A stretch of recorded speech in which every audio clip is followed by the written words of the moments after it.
Mari kita bersatu di dalam doa. Damai sejahtera dari Allah Bapa yang melampaui segala akal, itulah yang memelihara hati dan pikiranmu sekalian. Di dalam nama Yesus Kristus Tuhan kita. Amin.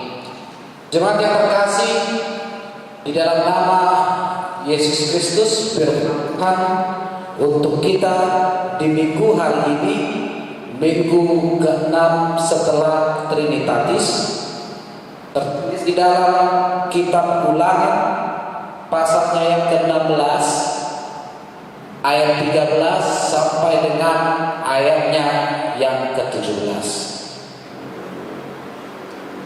Saya akan membacakannya kepada kita semua. Beginilah bunyi firman Tuhan. Hari raya Pondok Daun haruslah kau rayakan 7 hari lamanya.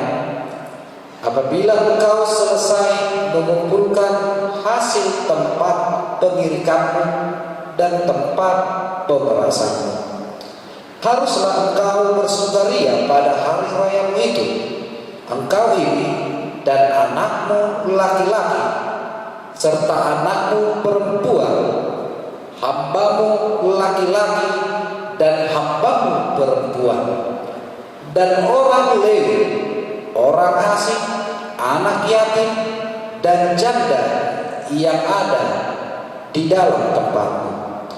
7 hari lamanya harus engkau mengadakan perayaan bagi Tuhan Allah di tempat yang akan dipilih Tuhan. Sebab Tuhan Allah akan memberkati engkau dalam segala hasil tanah dan dalam segala usaha, sehingga engkau dapat bersukaria dengan sungguh-sungguh. 3 kali setahun setiap orang laki-laki di antaramu harus menghadap hadirat Tuhan Allahmu ke tempat yang akan dipilihnya, yakni pada hari raya roti tidak beragi, pada hari raya 7 minggu, dan pada hari raya Pondok Daun. Janganlah ia menghadap hadirat Tuhan dengan tangan hampa, tetapi masing-masing dengan sekedar persembahan sesuai dengan berkat yang diberikan kepadamu oleh Tuhan Allah. Demikianlah pembacaan firman Tuhan. Selamat hari Minggu untuk kita semua. Jemaat yang terkasih di dalam nama Tuhan kita Yesus Kristus, tanggal 14 Februari itu dikenal sebagai hari kasih sayang, atau yang biasa kita kenal dengan istilah Valentine Day, di mana setiap tanggal itu, tanggal 14 Februari, banyak orang di seluruh belahan dunia, baik itu muda maupun sudah tua, berlomba-lomba untuk mengambil bagian untuk memeriahkan hari kasih sayang itu. Ada yang membeli pernak-pernik, ada juga yang membeli coklat, ada juga yang membeli bunga, bahkan ada juga yang mengirim pesan sebagai ungkapan kasih sayang. Namun, tahukah kita Valentine atau hari kasih sayang itu berasal dari mana? Jemaat yang terkasih di dalam nama Tuhan kita Yesus Kristus, Valentine berawal dari festival Romawi yang bernama Lupercalia, di mana festival itu diadakan setiap pertengahan bulan Februari, menyambut kedatangan musim semi. Dan untuk memeriahkan festival itu, perayaan itu, diadakan perjodohan bagi pria kita melalui lotre. Jadi namanya juga melalui lotre. Kalau kita mendapat pasangan yang sesuai dengan apa yang kita harapkan, kita inginkan, puji Tuhan. Tetapi kalau kita tidak mendapatkan pasangan sesuai dengan apa yang kita inginkan dan apa yang kita cita-citakan, bahkan kita tidak mendapatkan sama sekali, itu namanya absurd. Jadi perjodohan itu dilakukan melalui lotre. Namanya juga melalui lotre, itu sama juga dengan membeli kucing dalam karung.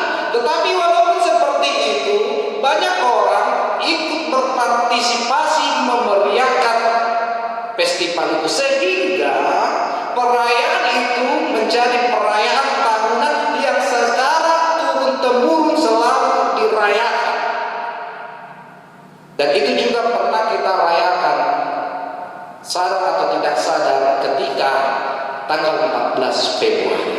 Tetapi apakah benar di hari kasih sayang, di hari Valentine Day, kita memberikan coklat atau bunga?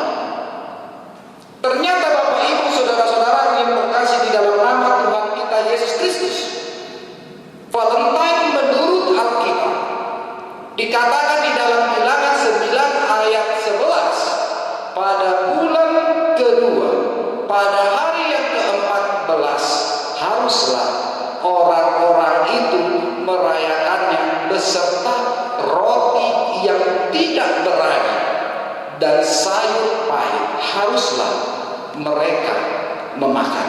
Jadi selama ini kita sudah salah konsep, karena orang berpikir hari Valentine harus diberikan bunga, harus memberikan coklat. Tetapi Valentine secara Alkitab bukan bunga, bukan coklat, tetapi sayur pahit dan roti tidak beragi.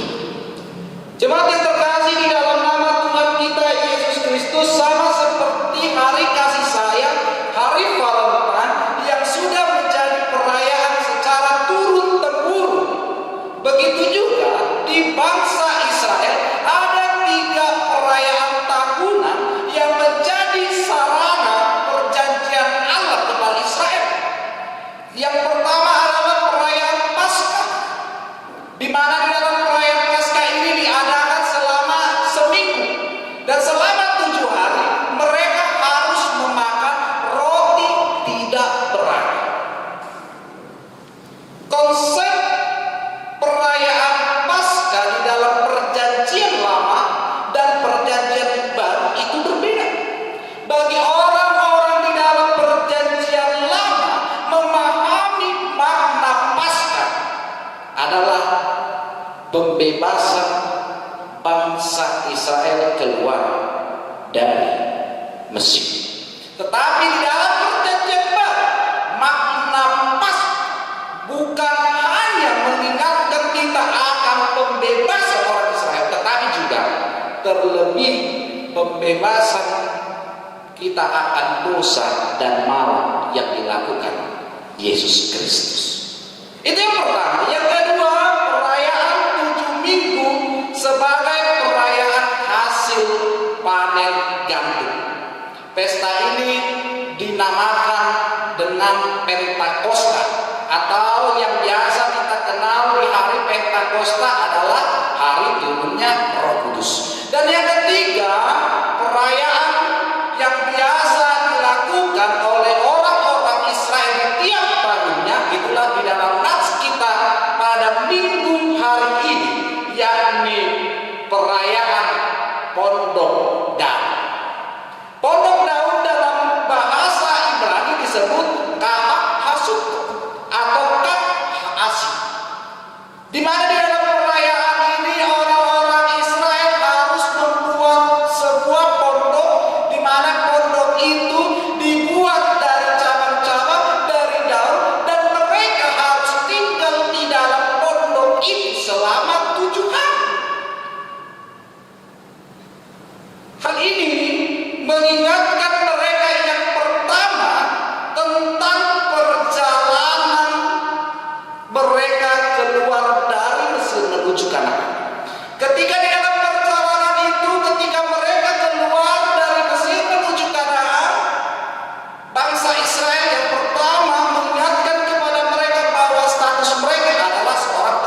sebelum mereka masuk ke Kanaan menjadi tempat tinggal mereka yang menetap. Yang keempat, mengingatkan kepada mereka, walaupun status mereka seperti pengembara, tetapi Allah tetap menyertai, menemani, melindungi, mencukupi kebutuhan mereka. Melalui pondok daun ini, bagi kita umat Tuhan di masa kini, mau mengingatkan kepada kita yang pertama, sama seperti status umat Israel yang dikatakan sebagai pengembara, sekaligus itu mengingatkan kepada kita semua, Bapak Ibu jemaat yang terkasih, kita juga adalah orang pendatang dan perantau di dunia ini. 1 Petrus 2 ayat 11. Oleh karena itu, karena kita merupakan pendatang dan perantau di dunia ini, alangkah baiknya kita harus mengikuti, mematuhi segala perintah yang telah ditetapkan pencipta dunia ini. Yang kedua, melalui perayaan pondok daun ini mau mengingatkan kepada kita, pondok-pondok yang dibuat dari cabang, dari daun-daun itu sebagai tempat tinggal sementara orang Israel. Itu melambangkan dunia yang sekarang kita tinggal dan tempati. Sama seperti daun yang semakin lama akan mengering dan hancur, begitu juga keadaan dunia ini. Dunia ini bukan tempat kita yang abadi, bukan tempat yang kekal, dan akan digantikan menjadi Yerusalem yang baru, menjadi langit dan bumi yang baru ketika hari penghakiman itu terjadi. Oleh sebab itu, sekaligus mengingatkan kepada kita semua, jangan terlalu sibuk mengurusi urusan dunia. Jangan terlalu fokus mengenai hal-hal duniawi, karena itu tidak kekal dan tidak abadi, dan itu tidak akan menyelamatkan diri kita.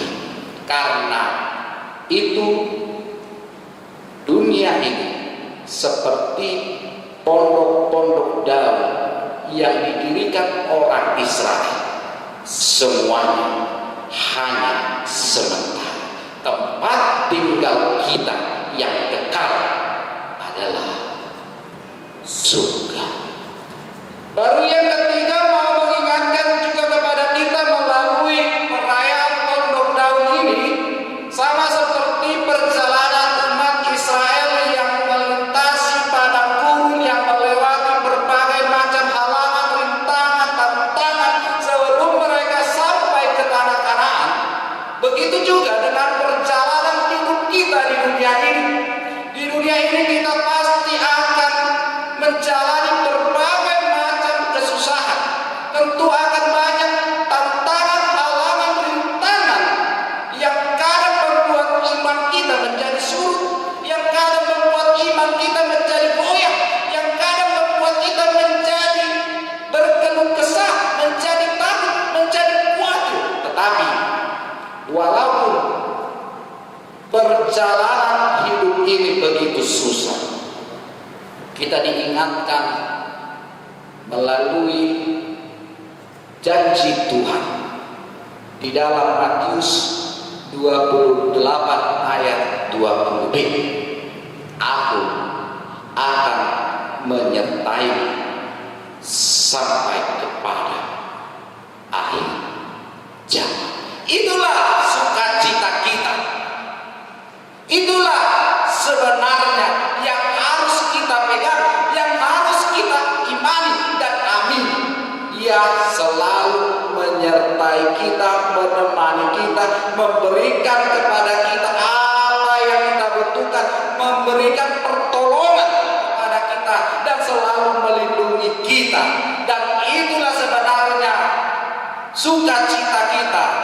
sehingga tidak ada alasan bagi kita dalam menjalani hari ini tanpa sukacita, karena sukacita terbesar di dalam hidup orang percaya bukan terletak kepada harta, bukan terletak kepada banyaknya keturunan, tetapi sukacita terbesar karena Allah selalu bersama dengan kita.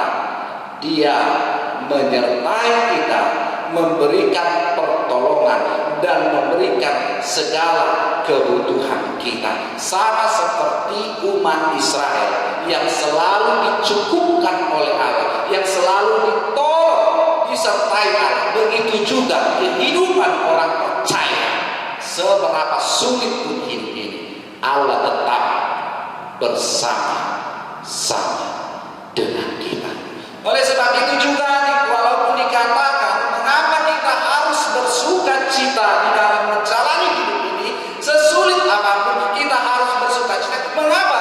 Saya jadi teringat dengan sebuah cerita yang pernah disiarkan di televisi, di mana di dalam kisah itu dikisahkan ada seorang ibu memiliki 4 orang putra, dan dia juga memiliki sebuah pohon pir yang besar.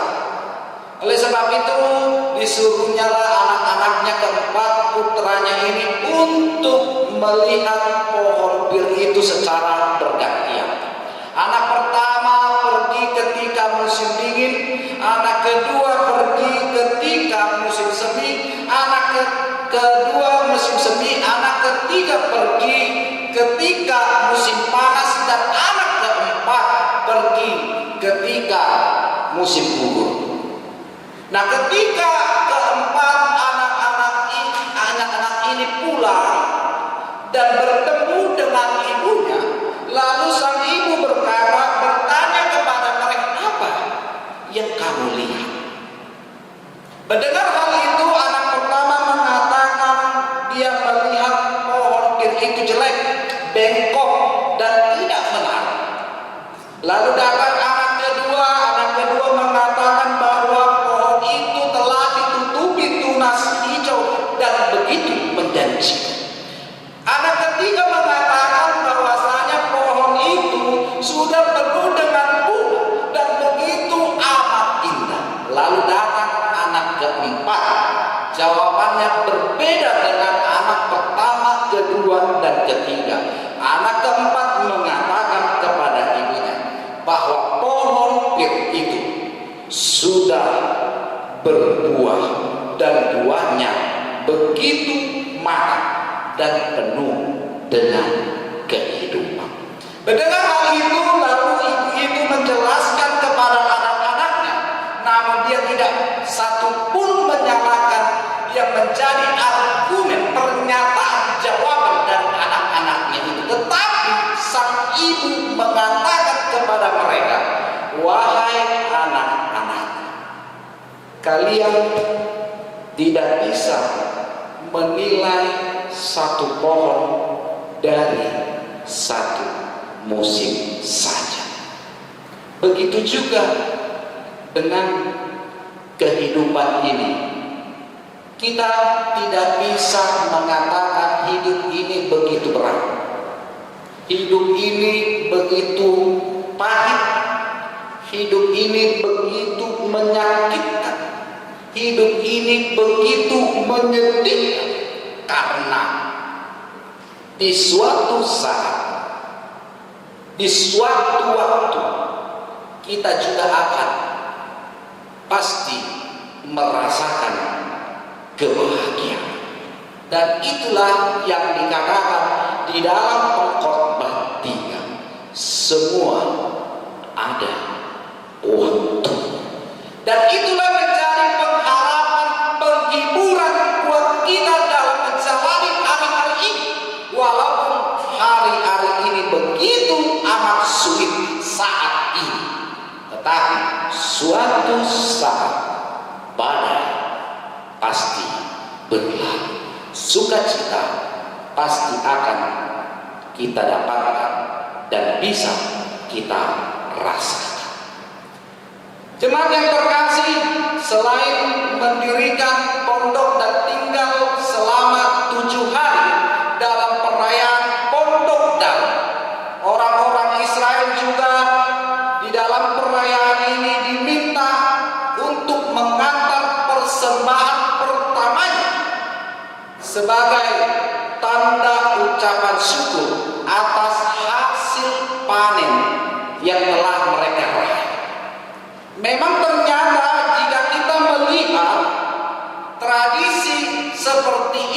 sebenarnya sudah ada dari dahulu, di mana kalau kita pernah melihat atau pernah mungkin kita lakukan sadar maupun tidak sadar, ketika kita baru memperoleh gaji pertama, banyak orang di dunia ini pasti memberikan kepada orang tuanya, karena dianggap orang tuanya juga ikut ambil bagian, juga ikut berjasa untuk dia dalam memperoleh penghasilan tersebut. Dan jika kita pernah memperhatikan, ternyata itu juga berlaku kepada para nelayan, di mana para nelayan ketika mereka baru kembali dari laut, mereka membuat hasil tangkapan yang pertamanya kembali lagi ke laut sebagai tanda ucapan terima kasih mereka atas apa yang telah mereka raih, atas apa yang telah mereka dapat. Dan tradisi seperti ini juga berlaku di tengah-tengah umat Israel di dalam perayaan Pondok Daun. Mereka memberikan persembahan sebagai tanda ucapan syukur terima kasihnya kepada Tuhan, karena Tuhan telah memberkati mereka, telah memberikan apa yang mereka butuhkan, inginkan di dalam hidup mereka, dan hasilnya terlihat. Dan itulah diantarkan mereka kepada Tuhan. Tetapi bedanya kalau kita memberikan kepada manusia, kalau para nelayan itu memberikan kepada polisi atau penghuni laut atau dunia ini, tetapi orang Israel memberikan hasil persembahannya kepada Allah yang hidup. Dan inilah yang paling menarik di dalam nats kita pada minggu hari ini. Ada beberapa hal yang menjadi pusat perhatian kita. Yang pertama adalah sikap kita dalam memberi. Dikatakan di dalam nats kita di minggu hari ini, haruslah engkau bersukacita, bersukaria pada hari raya itu. Dari sini bisa kita lihat, ketika kita memberikan persembahan kepada Tuhan harus didasari dengan sukacita, bukan dengan paksaan, bukan dengan umut-umut. Dan dari sini kita bisa mengambil kesimpulan bahwa memberikan persembahan kepada Tuhan yang terbaik itu adalah kewajiban setiap umat yang percaya, umat yang telah diberkati oleh Tuhan. Karena kita semua selalu menerima berkat dan diberkati Tuhan dari pagi, siang hingga malam hari. Dan itu juga yang menjadi persoalan bagi kita semua.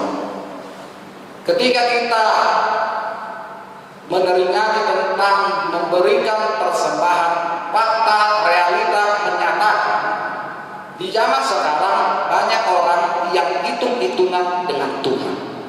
Banyak orang yang begitu pelit memberikan persembahannya yang terbaik kepada Tuhan.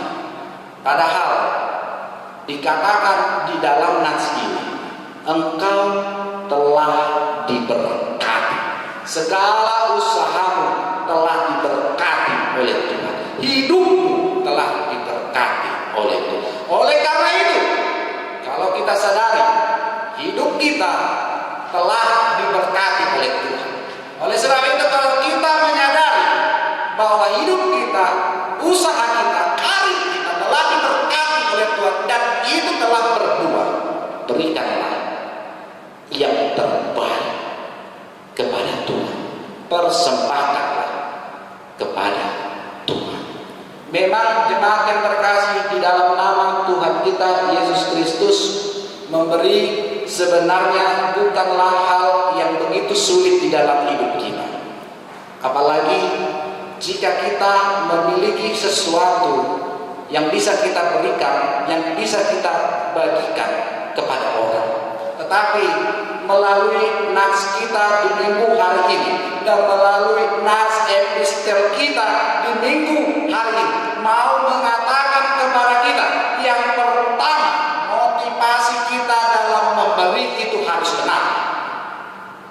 Karena banyak orang di zaman sekarang keliru dan memiliki motivasi yang salah ketika memberi, apalagi kepada Tuhan. Banyak orang berpikir ketika dia memberi supaya diberkati, padahal Tuhan selalu memberkati dia. Jadi persembahan yang kita berikan kepada Tuhan bukan agar kita diberkati, tetapi karena kita telah diberkati. Begitu juga yang terjadi di dalam epistel di minggu hari ini, seorang janda yang miskin yang memberikan persembahan, memasukkan ke dalam peti persembahan sebanyak 2 peser. Mungkin bagi banyak orang kala itu begitu sedikit bagi mereka, tetapi apa yang terjadi? Seorang janda miskin itu memberikan persembahannya dari kekurangannya, dan itulah yang terbaik dia berikan kepada Tuhan, karena dia sadar dan dia mengerti bahwa dia telah diberkati oleh Tuhan.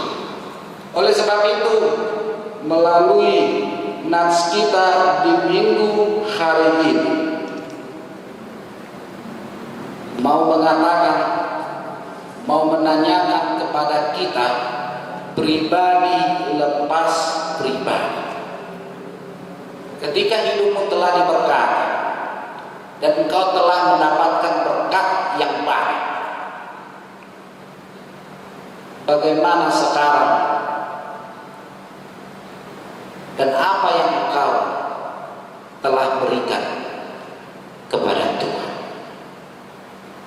Apakah kita memberikan sisa-sisa penghasilan kita kepada Tuhan? Apakah kita mengurangi pemberian kita kepada Allah dengan alasan, ya aman marbuha bayano mama alani situasi do, alani alam do, ay pas covid do noai, gabe moru penghasilan, banyak kebutuhan do akal lan as. Apakah kita seperti itu? Apakah kita menganggap situasi yang begitu pelik saat ini yang membuat kita begitu sakit, begitu pahit, begitu sedikit pemasukan ke dalam hidup kita, ke dalam rumah tangga kita, terlalu banyak pengeluaran, kita menganggap itu sehingga kita memberikan, mengurangi pemberian kita kepada Tuhan? Nats kita di minggu hari ini mengatakan, ingat, engkau telah diberkati oleh Tuhan.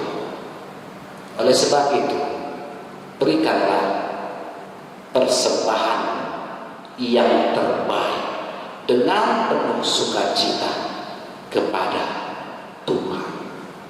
Dan yang kedua, mau mengatakan kepada kita melalui perayaan Pondok Daun ini, mau mengatakan kepada kita semua, dalam hal memberi kita juga diminta untuk memperhatikan orang lain. Jelas dikatakan di dalam nats ini, ada orang Lewi, ada anak yatim piatu, ada janda, ada hamba laki-laki, ada hamba perempuan. Dan inilah sebenarnya ibadah yang sejati. Ibadah yang sejati bukan hanya memberikan waktu, bukan hanya memberikan tenaga, bukan hanya memberikan pikiran, bukan hanya memberikan tubuh kita sebagai tubuh yang hidup dan kudus sebagai persembahan yang hidup, bukan hanya bernyanyi, bukan hanya mendengarkan firman Tuhan, tetapi ibadah yang sejati ada juga kepedulian kita kepada sesama kita, kepada anak yatim, kepada anak yatim piatu, janda, hamba-hamba, orang-orang yang tertindas, dan kepada gereja, dan kepada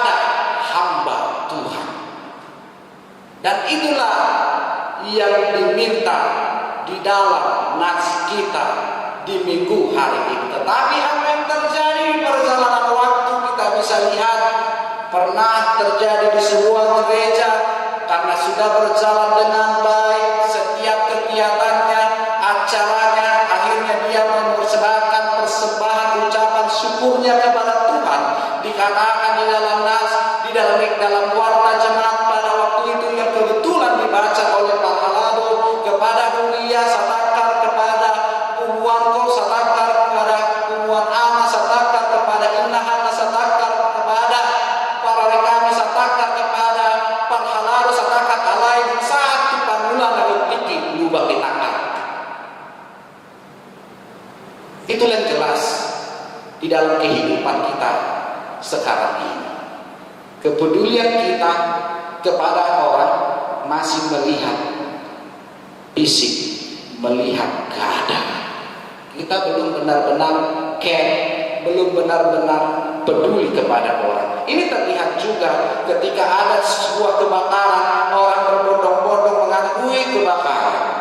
Tetapi banyak juga ada orang yang ketika melihat temannya susah, temannya menderita, dia langsung mengulurkan tangannya dan memberikan sebagian dari dia sebagai bantuan kepada temannya.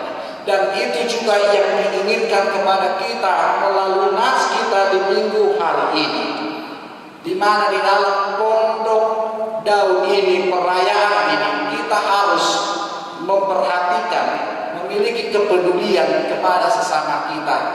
Peduli terhadap sesama menjadi kewajiban orang percaya. Kewajiban itu bukan sebagai rasa kemanusiaan, tetapi kepedulian kita kepada sesama itu merupakan bukti ketaatan kesetiaan kita kepada Tuhan yang selalu peduli di dalam hidup kita. Sekarang bagaimana kepedulian kepada gereja? Bagaimana kepedulian kepada hamba Tuhan? Bagaimana kepedulian kepada orang-orang pelanggar, orang-orang tertindas, orang-orang miskin? Apakah kau pahami berkat yang kau terima hanya untukmu? Tuhan mengatakan, aku memberkati engkau agar bisa menjadi berkat bagi sesama. Lakukanlah itu. Pedulilah kepada orang-orang di sekitar. Berikanlah yang terbaik kepada Tuhan. Bantulah sesama. Dan itulah tanda kita pengikut Kristus yang setia. Dan Tuhan pasti akan memberikan apa yang engkau harapkan di dalam hidupmu. Selamat hari Minggu untuk kita semua. Amin. Kita berdoa. Ya Tuhan Allah Bapa kami yang bertata di dalam kerajaan surga yang kami kenal di dalam nama Putramu Yesus Kristus Tuhan kami. Terima kasih Tuhan karena Engkau masih memberikan hari yang baru untuk kami. Dan di mana pada hari ini kami telah datang ke dalam hadirat-Mu, memuji memuliakan nama-Mu melalui lagu pujian yang kami kumandangkan, dan kami telah mendengarkan firman-Mu. Terima kasih Tuhan karena Engkau masih memberikan kesehatan. Engkau juga masih menjauhkan kami dari segala mara bahaya. Engkau juga masih memberikan banyak berkat yang masih bisa kami rasakan di dalam hidup. Dan firman-Mu mengatakan kepada kami Tuhan, agar kami di dalam hidup ini juga bisa menjadi saluran berkat bagi-Mu. Apa yang kami terima itu harus kami berikan kepada-Mu Tuhan, karena Engkau adalah sumber segalanya. Dan firman-Mu juga mengatakan kepada kami, berkat yang kami terima bukan hanya berguna bagi diri kami, bukan hanya berguna bagi keluarga kami, tetapi kami harus bisa menjadi saluran berkat, memiliki kepedulian, membantu sesama. Itulah yang Engkau inginkan, dan itulah ibadah yang sejati.